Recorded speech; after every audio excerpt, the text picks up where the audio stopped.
अंतिम और आठवां अंग समाधि है। समाधि का मूल अर्थ है अपने शुद्ध आत्म स्वरूप में ही टिके रहना। स्थिरता को प्राप्त हुए चित्त में हुई समाधि को समापत्ति भी कहा गया है, और ये समापत्ति ही संप्रज्ञात समाधि कहलाती है। योग दर्शन में समापत्ति संप्रज्ञात समाधि का वर्णन 41वें सूत्र समाधि पाद में किया गया है। क्षीण वृत्रेर्भिज्ञातास्येव मरणेर्ग्रहीत ग्रहण ग्राह्ये येषु ततस्त तद जजंता समापत्ति। 41। इसका अर्थ यह है कि निर्मल स्फटिक क्षीण के समान चित्त की ग्राहीता, ग्रहण और ग्राह्य अर्थात पुरुष आत्मा, इंद्रिय ज्ञानेन्द्रियां और सूक्ष्म तथा स्थूल भूतों आदि के आलंबनों में या उन पदार्थों में स्थित हुए चित्त की तदाकार अनुभूति उनके आकार जैसा प्रतीत होना है, वो समापत्ति संप्रज्ञात समाधि कहलाती है। योग मार्ग का पथिक अभ्यास और अपर वैराग्य द्वारा जब चित्त की रजस और वृत्तियों को क्षीण अथवा नष्ट कर देता है, तो उस समय चित्त की वृत्तियां सत्व गुण अवस्था को प्राप्त चित्त एकाग्रता को प्राप्त कर लेता है। ऐसे स्थिर एवं एकाग्र चित्त को संप्रज्ञात समाधि प्राप्त होती है। उस अवस्था में चित्त की स्थिति शुद्ध, निर्मल और स्फटिक मणि के समान होती है। समाधि पाद में उल्लिखित उपरोक्त विवरण समाधि के संबंध में व्याख्या करती है। तदेवार्थ मात्र निर्मासम स्वरूप शून्य मित्र समाधि, अर्थात वो ध्यानी समाधि हो जाता है जिस समय केवल ध्येय स्वरूप का ही भान होता है और अपने स्वरूप के मान का अभाव सा रहता है। ध्यान में ध्याता, ध्यान और ध्येय की त्रिपुटी ही रहती है, अर्थात ध्याता, ध्यान और ध्येय तीनों की एकता सी हो जाती है। ऐसी समाधि स्थूल पदार्थ में होती है तब उसे निर्वितर्क कहते हैं, और जब सूक्ष्म पदार्थ में होती है तब उसे निर्विचार कहते हैं। द्विविधि समाधि संप्रज्ञात या सवीज और असंप्रज्ञात या निर्वीज। असंप्रज्ञात समाधि के चार भेद वितर्कानुगम, विचारानुगम, आनंदानुदुगम और अस्मितानुगम हैं। सुषुप्ति और निर्विकल्प समाधि के भेद।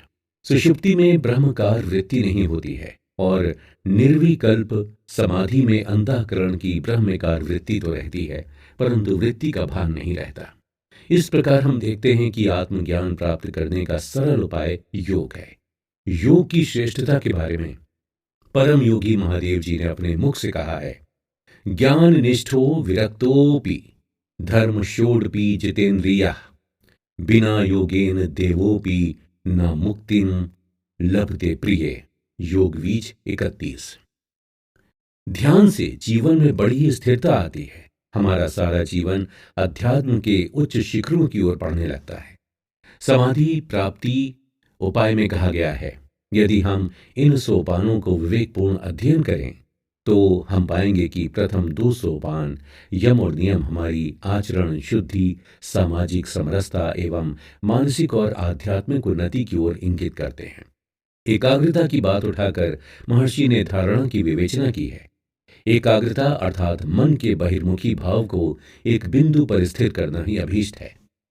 यम प्रसंग में अगर हम अहिंसा पर विचार करें तो हम पाएंगे कि अहिंसा का तात्पर्य केवल प्राणियों का वध करना ही नहीं है, वरन किसी भी मनुष्य अथवा पशु को हानि नहीं पहुंचाना है, न शब्दों के द्वारा, न मन के द्वारा और न ही कर्म के द्वारा। योग के इन सूत्रों का अध्ययन करने पर हमें अहिंसा की महत्ता स्पष्ट हो जाती है। हम किसी का भी मन, वचन और कर्म से अनिष्ट ना करें और हम बदले की भावना से किसी का भी अनिष्ट ना करें। सत्य बोलना भी एक महान गुण है। आज के युग से सत्य बोलना कठिन हो गया है और व्यापार में तो सत्यता को असफलता का कारण बताया जाता है।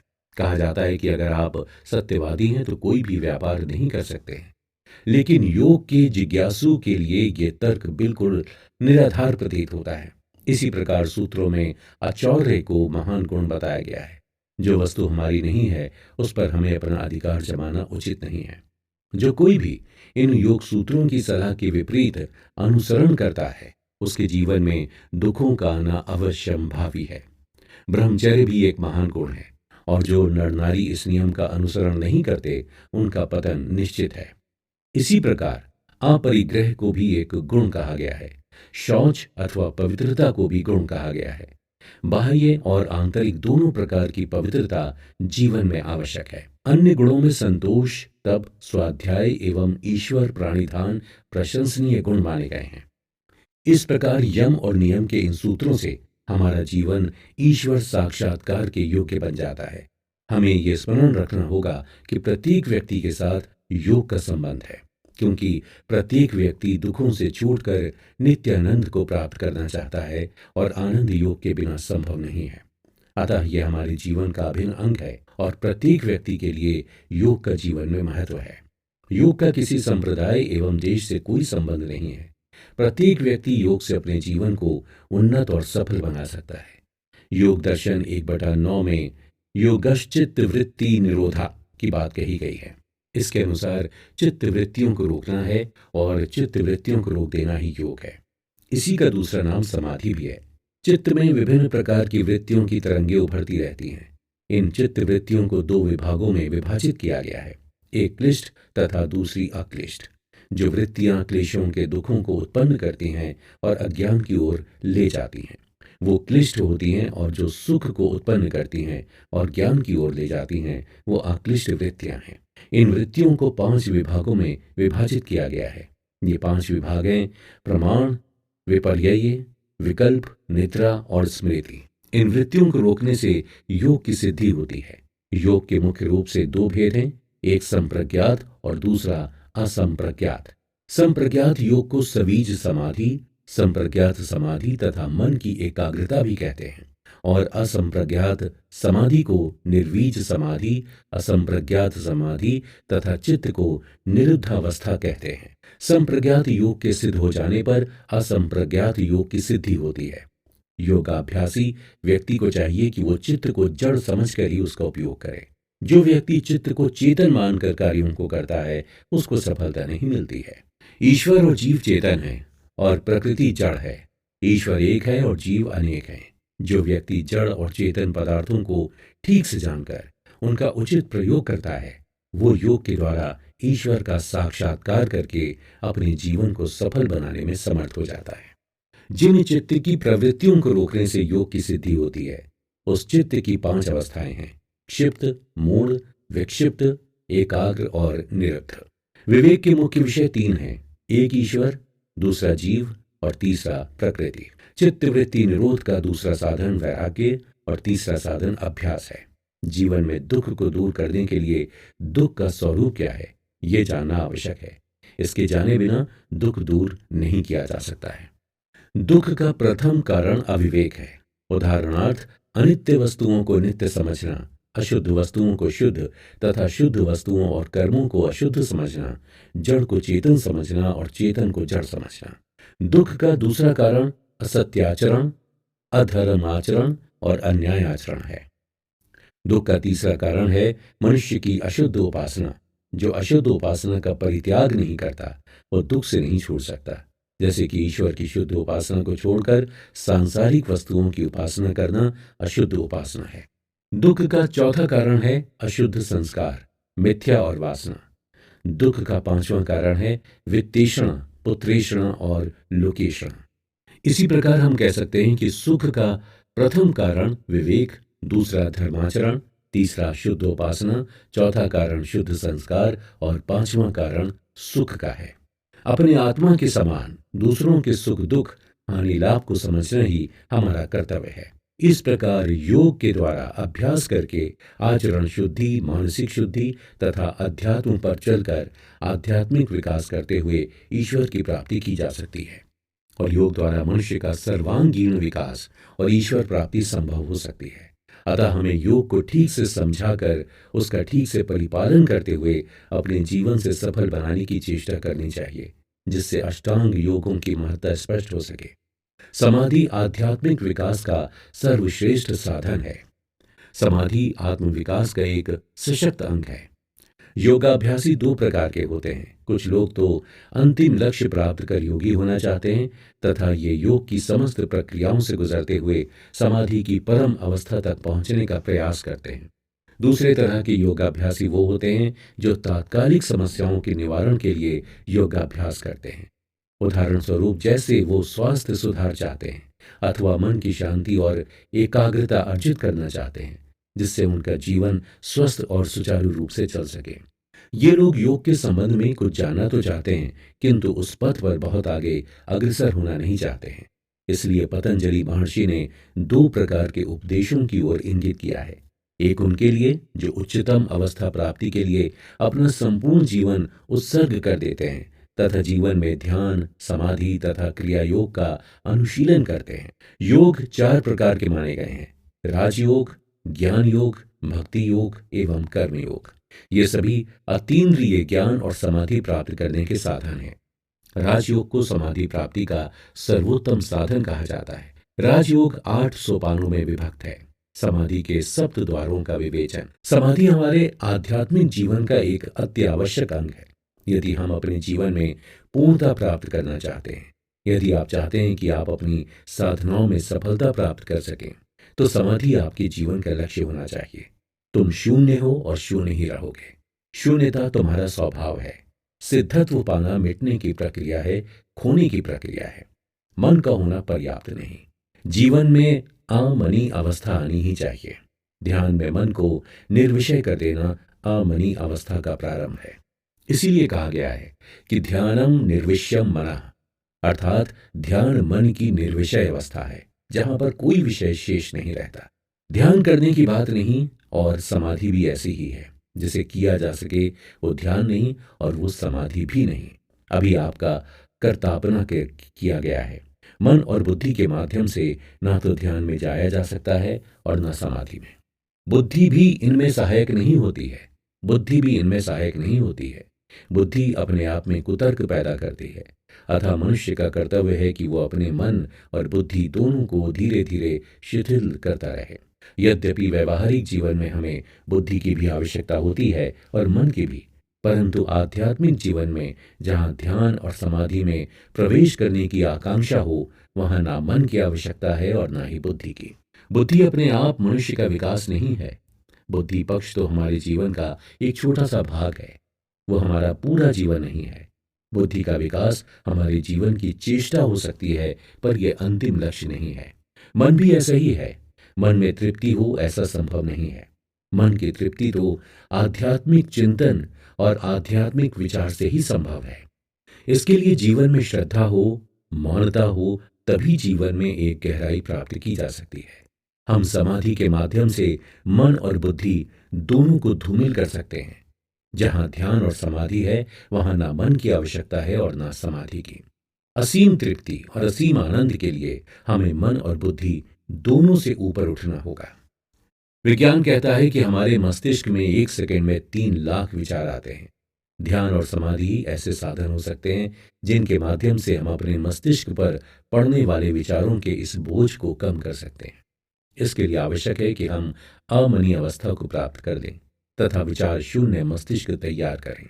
हमारे मस्तिष्क में कम से कम विचार पैदा हों, और जब हमारे मस्तिष्क में कम विचार होंगे तो हम अंदर प्रवेश करने में सफल होंगे और हमारा संबंध बाहरी संसार से कट जाएगा, तो हम अंदर प्रवेश करने में सफल होंगे। अब ये प्रश्न उठता है कि क्या विचार शून्य मस्तिष्क को जन्म देना संभव है? मनुष्य जब जागृत अवस्था में होता है, तब उसका जीवन विभिन्न प्रकार के विचारों से आक्रांत होता रहता है। यदि वो विश्राम में भी रहेगा तो भी कोई ना कोई विचार उसको प्रभावित करता रहेगा। नींद में भी ये विचार उसके मस्तिष्क में गतिशील रहते हैं। वस्तुतः हमारा स्वप्न भी हमारे विचारों का ही प्रस्फुटीकरण होता है। हमारा जीवन हर समय विचारों से आक्रांत बना रहता है। विचार शून्य मस्तिष्क में ही हमारे जीवन में एक नवीन चेतना का विकास संभव है। विचार ही नहीं बल्कि विचार शून्य मस्तिष्क हमारे जीवन की परम उपलब्धि है। हम उसे विचार शून्य मस्तिष्क कहें, ध्यान कहें अथवा समाधि कहें, इससे कोई फर्क नहीं पड़ता। इसका अर्थ है कि हमारे जीवन में ध्यान और समाधि का आना आवश्यक है। विचार शून्य अवस्था प्राप्त किए बिना हमारे आध्यात्मिक जीवन में कोई प्रगति संभव नहीं है। अतः मस्तिष्क पर पूर्ण रूप से नियंत्रण पाने के लिए ये जरूरी है कि हम विचार शून्य मस्तिष्क बनाने की चेष्टा करें, और जब तक विचार शून्य मस्तिष्क नहीं होगा तब तक हम एक साधारण व्यक्ति की तरह अपना जीवन व्यतीत करते रहेंगे। हम सामान्य मनुष्य की तरह ही व्यवहार करते रहेंगे और हमारे जीवन में कभी पूर्णता संभव नहीं होगी। अपने मन और बुद्धि पर नियंत्रण किए बिना हमारे जीवन में ना तो ध्यान होगा ना समाधि। अतः मन और बुद्धि दोनों पर नियंत्रण अनिवार्य है। अभी तक हमने ऐसा कोई तरीका नहीं सीखा है जिसके माध्यम से हम विचारों को जीवन में ना आने दें। हमारे जीवन में ऐसी स्थिति केवल गहरी नींद में ही संभव है। विज्ञान की सारी उपलब्धियां भी हमें पूर्ण आनंद की अनुभूतियां नहीं दे सकती हैं। एक श्रेष्ठ मानव का निर्माण उसके बूते की बात नहीं है। इसके लिए तो हमें शास्त्रों का अनुशीलन और चिंतन करना होगा, तभी श्रेष्ठ मानव का निर्माण संभव हो सकेगा। ऐसा व्यक्ति प्रसन्नता, आनंद, सुख, सौभाग्य से भरपूर होगा और उसका जीवन धन्यता की ओर बढ़ सकेगा। उसके जीवन में समाधि और परम शांति के फूल खिलने लगेंगे। समाधि का सहज अर्थ यह है कि व्यक्ति अपने मन के अंदर उतरने की प्रक्रिया जानकर उसे अपने जीवन में उतार सके। यथा पिंडे तथा ब्रह्मांडे, इसकी परिकल्पना हमारे उपनिषदों ने की है। यदि हमारा आंतरिक जीवन सुख सौभाग्य का सूचक होगा तो उसी के अनुरूप पूरा ब्रह्मांड भी सुंदर और सौभाग्यशाली बन सकेगा। जो कुछ भी श्रेष्ठ गुण हमारे भीतर होगा उसी की पदचाप हमें बाहर भी सुनाई देगी। आज के मानव की सही देखने की प्रक्रिया ही लुप्त होती जा रही है। इसका कारण यह है कि हम अपने भीतर झांकने में असमर्थ हो गए हैं। अतः बाहर देखने की अपेक्षा अगर हम अपने अंदर मुड़ सकें तो जीवन में एक धन्यता और प्रामाणिकता अवश्य आएगी। हम अंदर वैसे देखें, हमारे अंदर प्रवेश करने की प्रक्रिया क्या होगी। इस अंदर प्रवेश करने की प्रक्रिया को ही हमारे शास्त्रों में समाधि कहा गया है। केवल आंखें बंद करके बैठने को समाधि नहीं कहते हैं। समाधि का अर्थ यह है कि हम बाहरी संसार से विमुख होकर अपने अंदर की ओर मुड़ना सीखें। अष्टांग योग की धन्यता का सारा रहस्य समाधि में निहित है। इस अंदर प्रवेश की प्रक्रिया में हमारे शास्त्रों ने 7 द्वारों का वर्णन किया है। ध्यान से समाधि की ओर, मनुष्य की यात्रा ध्यान से समाधि की ओर, काम से राम की ओर, असत से सत की ओर, मृत्यु से अमृत की ओर और तमस से ज्योति की ओर होनी चाहिए। आज के अधिकांशतः आध्यात्मिक लोग भी ध्यान पर ही जाकर स्थिर हो गए। उन्होंने भ्रमवश ध्यान को अंतिम लक्ष्य मान लिया और समाधि की ओर उन्मुख नहीं हो पाए। अष्टांग योग की परिपूर्णता समाधि के बिना संभव ही नहीं होगी। हमारे लिए दृष्टा, बोध, साक्षी ध्यान हमारी साधना के पड़ाव बनकर रह गए। उसमें समाधि का फूल खिला ही नहीं। विचार शून्यता ध्यान है, किंतु अपने निराकार स्वरूप में स्थित हो जाना समाधि है। ध्यान हमारी साधना का पूर्वार्ध ही माना जाएगा। समाधि ही उसका उत्तरार्ध है। ध्यान हमारे जीवन में प्रयास की भांति आएगा और समाधि पर आत्मा के प्रसाद के रूप में हमें मिलेगा। समाधि के प्रकार। ध्यान समाधि ये जागरूकता पर आधारित है। बिना जागरूकता के जीवन बड़ा तांत्रिक हो जाता है, यांत्रिक हो जाता है। जागरूकता जीवन जीने की सजगता पूर्ण क्रिया है। सजग जीवन से आनंद की वर्षा की प्रतीति होने लगती है और जीवन से अंधकार मिट जाता है। इसके बाद आती है सुरति समाधि। इसमें दिव्य संगीत के साथ एक होने की कला को सीखना होता है। दिव्य संगीत से जीवन में धन्यता का अनुभव होने लगता है। दिव्य ध्वनियों हरि ओम तत्सत, असतो मा सद्गमय आदि दिव्य ध्वनियों का श्रवण करने से जीवन में आनंद की वर्षा होने लगती है। निरति समाधि, ये समाधि अंधकार से आलोक की यात्रा है। संस्कृत भाषा में इसे तमसो मा ज्योतिर्गमय कहा गया है। इसमें परमात्मा के प्रकाशमय स्वरूप का दर्शन करना होता है। जीवात्मा अंधकारमय है और परमात्मा प्रकाशमय। प्रकाश की उपस्थिति में अंधकार विलीन हो जाता है। जीवन में जो भी अंधकार और अज्ञान है वो परमात्मा की प्राप्ति के साथ विदा हो जाता है। परमात्मा को उपनिषदों में प्रकाश स्वरूप कहा गया है। अमृत समाधि, इसमें मृत्यु से अमृत की ओर की यात्रा है। मृत्योरमा अमृतम गमया। इस समाधि में साधक को जीते जी मरने की कला आ जाती है, जिससे जीवन के सारे विषाद विदा हो जाते हैं और जीवन में अमृत तत्व की प्राप्ति हो जाती है। ऊर्जा समाधि, इसमें मूलाधार चक्र से सहस्त्रार चक्र तक की ऊर्जा के ऊर्ध्व गमन के प्रयोगों का साक्षात्कार होता है, जिससे जीवन में उमंग और अहोभाव की प्राप्ति होती है। इसमें कुंडलिनी जागरण के भी प्रयोग होते हैं तथा जीवन में ऊर्जा की धन्यता का अनुभव होता है। दिव्य समाधि, इसमें दिव्य सुगंध, दिव्य स्वाद और दिव्य खुमारी का अनुभव होता है। प्रभु की मदिरा पीने से जीवन धन्य बन जाता है। परमात्मा एक मदिरा ही तो है। चैतन्य समाधि, इसमें संबोधि अथवा आत्मज्ञान की संभावना उत्पन्न होती है। जीवन में समस्त अनुभवों का ज्ञान होता है और चैतन्य की एक परम दशा का अनुभव होने लगता है। जीवन में चेतना का परम विस्तार होता है। आनंद समाधि, जीवन में आनंद का अनुभव होना एक परम अनुभव है जो जीवन को धन्यता की ओर ले जाता है। साधक परमात्मा के आनंद में सराबोर हो जाता है। उसे दिव्य स्पर्श की अनुभूति भी होती है। जीवन उत्सवमय और आनंदमय बन जाता है। प्रेम समाधि, प्रेम ढाई आकर प्रेम के पढ़ने की कला है। दिव्य प्रेम की अनुभूति से जीवन धन्य हो उठता है। प्रेम गली अति साकरी तामे दो ना समाए, प्रेम की इस अद्वेष दशा का अनुभव होता है। जीवन में दिव्य प्रेम की अनुभूति होते ही जीवन धन्य हो जाता है। अद्वैत समाधि, इसमें स्वयं का अस्तित्व के साथ एकाकार होने की स्थिति उत्पन्न हो जाती है। जीवन में अद्वैत ज्ञान घटित हो जाता है। भक्त और भगवान एक हो जाते हैं। ये सब अनुभवों की चरम अवस्था की स्थिति है। बूंद समानी समुद्र में सोकत हेरी जाए, बूंद सागर में मिलकर एकाकार हो जाती है। इसके बाद है कैवल्य समाधि। अद्वैत समाधि में दूसरी संबोधि का अद्वैत ज्ञान घटित होता है, जबकि इसमें तीसरी संबोधि का कैवल्य ज्ञान का अनुभव होता है। ये एक परम चैतन्य होने का अनुभव है तथा इसमें साधक अहम ब्रह्मास्मि अनुभव को प्राप्त कर लेता है। नहीं सोचने की कला ध्यान है, सोचने की कला संसार है। निर्वाण समाधि, ये एक महाशून्य की यात्रा है। इसमें अस्तित्व के साथ परम ऐक्य तथा परम आनंद का अनुभव होता है। ये चौथी तथा अंतिम संबोधि है। बुद्धि के पार ध्यान से निर्वाण की ओर की ये यात्रा जीवन के लिए परम धन्यता बन जाती है। अगर तुम भय के कारण धार्मिक हो तो तुम्हारी धार्मिकता वास्तविक नहीं है। सहज समाधि, ये सहज योग की एक परम अवस्था है। ये बुद्धत्व के चरमावस्था का अनुभव है। जीवन में सहजता के परम प्रेम का अनुभव होते ही जीवन के अद्भुत आयाम स्वयं खुल जाते हैं। साधु सहज समाधि भली, ये परम दशा जीवन में अनायासी प्राप्त हो जाती है। समाधि सहज ही होगी, जो असहज हो वो समाधि नहीं है। प्रयास और प्रयत्न से जो हो वो मन के पार नहीं ले जा सकेगी, क्योंकि सभी प्रयास मन का है और जिसे मन से पाया वो मन के ऊपर नहीं हो सकता। परमहंस समाधि, इस समाधि में सुमिरन की गहराइयों की डुबकी लगती है। जीवन जिन खोजा तिन पाइयां, गहरे पानी पैठ का परम अनुभव हो जाता है। इसमें परमात्मा के साथ तारतम्य गहराने लगता है। साधक संसार में रहकर भी संसार से पार हो जाता है। समाधि के उपरोक्त वर्णन के उपरांत हम अब समाधि के सप्त द्वारों का भी वर्णन करेंगे। इसे मनीषियों ने विभिन्न प्रकार से वर्णित किया है। समाधि के इन 14 प्रकार के कार्यक्रमों से जीवन में एक परम धन्यता आ जाती है। नंबर 1 है सत्संग समाधि का पहला कदम।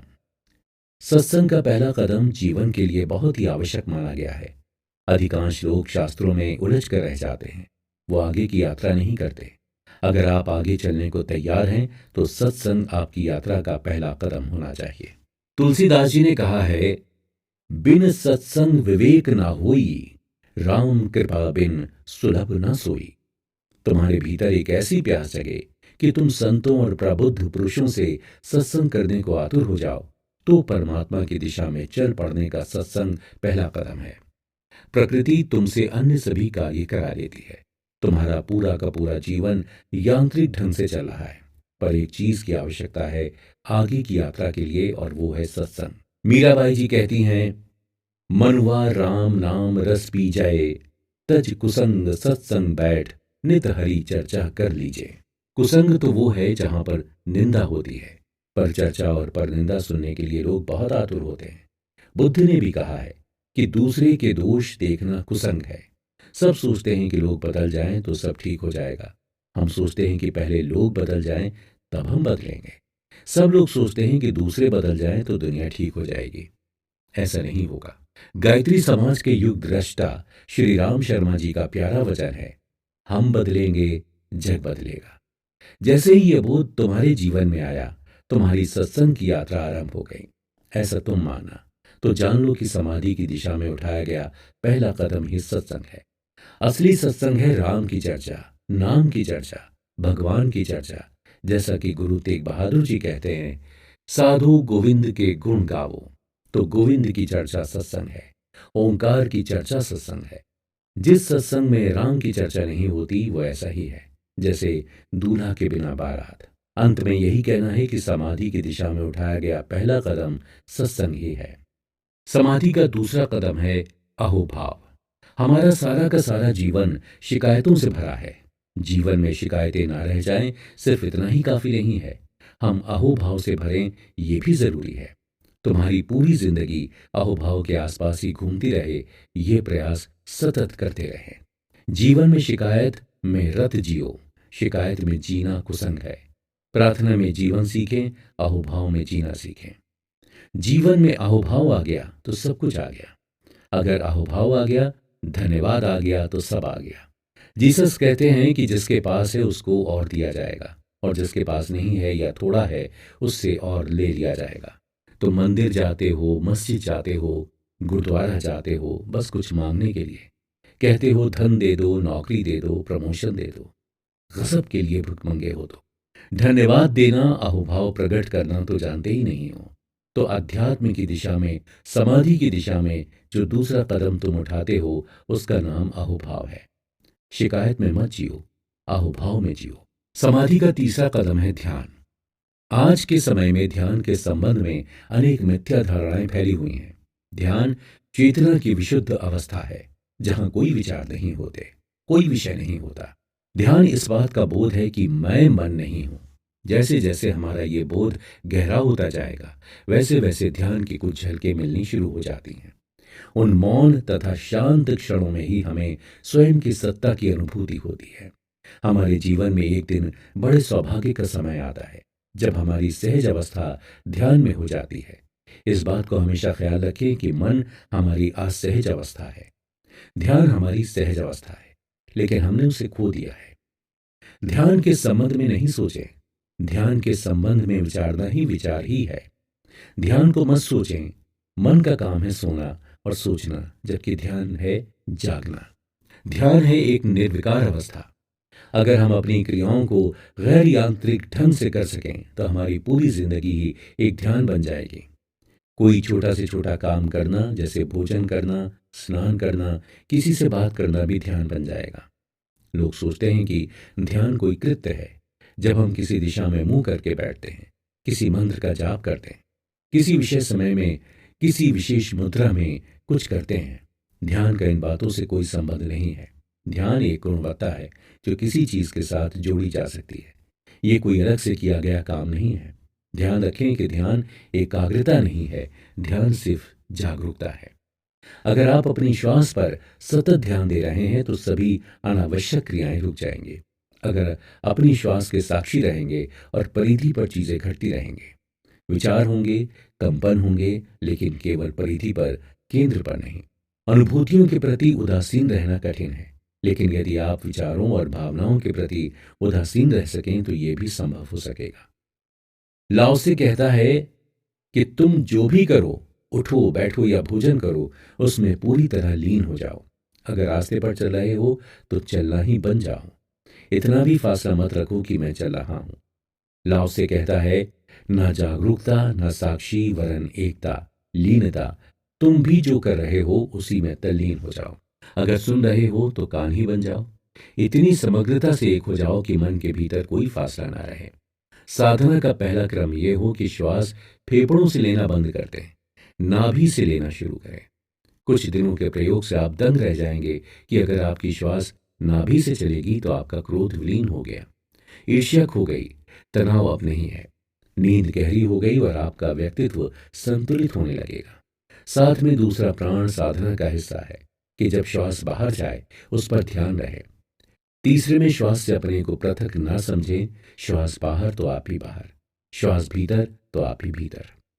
ऐसे में अद्वैत का अनुभव घटित हो जाएगा। ध्यान के लिए अनेक विधियां हैं और उनमें से किसी को आप चुन सकते हैं। समाधि का चौथा कदम, सद्गुरु का चुनाव। अब आगे की यात्रा गुरु के साथ होनी चाहिए। बिना गुरु की यात्रा कठिन होगी। कोई नाम भेदी संत खोजा जाना चाहिए। गुरु के चुनाव में सतर्क रहना होगा। कबीर का प्रसिद्ध वचन है, भंवर जाल वकू जाल है, बूढ़े बहुत अचेत, कहाँ कबीर तिन वाचहे, जिनके हृदय विवेक। समाधि का पांचवा कदम है दीक्षा। तुम अभागे हो अगर नाम के रहस्य को तुमने नहीं जाना। ओंकार के भेद को जाने। दरिया कहते हैं, राम नाम नहीं हृदय धरा, जैसा पशुआ वैसा नरा।